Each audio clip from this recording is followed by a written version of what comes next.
امریکہ کے افغانستان میں تعمیر نو کے نگران ادارے سیگار نے اپنی ایک تازہ رپورٹ میں کہا ہے کہ افغانستان میں پچھلے سال پوست کی کاشت میں سن 2016 کے مقابلے میں 63% اضافہ ہوا ہے، جس سے اعلیٰ کوالٹی کی 900 ٹن ہیروئن تیار کی جا سکتی ہے۔ رپورٹ میں انکشاف کیا گیا ہے کہ سن 2001 سے لے کر اب تک امریکہ افغانستان میں منشیات کے خاتمے کے لیے $8.5 ارب خرچ کر چکا ہے، لیکن اس کا کوئی فائدہ نہیں ہوا۔ ہماری رپورٹ کا نتیجہ یہ ہے کہ افغانستان میں گزشتہ 18 برس میں انسداد منشیات کے لیے جو جنگ لڑی گئی وہ بنیادی طور پر ناکام ہوئی ہے۔ پوست کی کاشت میں ڈرامائی طور پر اضافہ ہوا ہے، اس کی کاشت کو روکنے کا عمل بھی کامیاب نہیں ہوا۔ فصلوں کا متبادل اور معاشی ترقی کے منصوبے بھی مددگار ثابت نہیں ہوئے۔ اسپیشل انسپیکٹر جنرل جان ساپکو نے وائس آف امریکہ سے بات کرتے ہوئے بتایا کہ ان کوششوں کی ناکامی کی وجہ ایک ٹھوس حکمت عملی کا فقدان ہے۔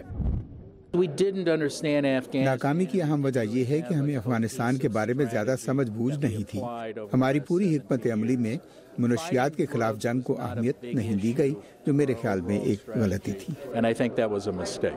امریکی فورسز نے حال ہی میں افغانستان کے کچھ علاقوں میں فضائی کارروائی کر کے منشیات تیار کرنے کے ٹھکانوں کو تباہ کیا ہے، مگر سیگار کی رپورٹ میں اس طریقہ کار کے سود مند ہونے پر بھی سوالات اٹھائے گئے ہیں۔ افغانستان میں انسداد منشیات کے پروگرام سے منسلک رہنے والے ایک امریکی اہلکار کا کہنا ہے کہ ان پروگراموں کی ناکامی کی ایک اہم وجہ وہاں سیکیورٹی کا فقدان ہے۔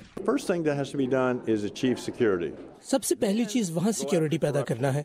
کرپشن کے خاتمے کے لیے اقدامات اٹھائے جائیں، اس کے بعد قانون کی عملداری، لوگوں کو جواب دہ بنانا اور لوگوں کو امداد فراہم کرنا ضروری ہے۔ مگر ہمیں ان غریب افغان لوگوں کے بارے میں بھی سوچنا ہوگا جو منشیات کے عادی ہو چکے ہیں۔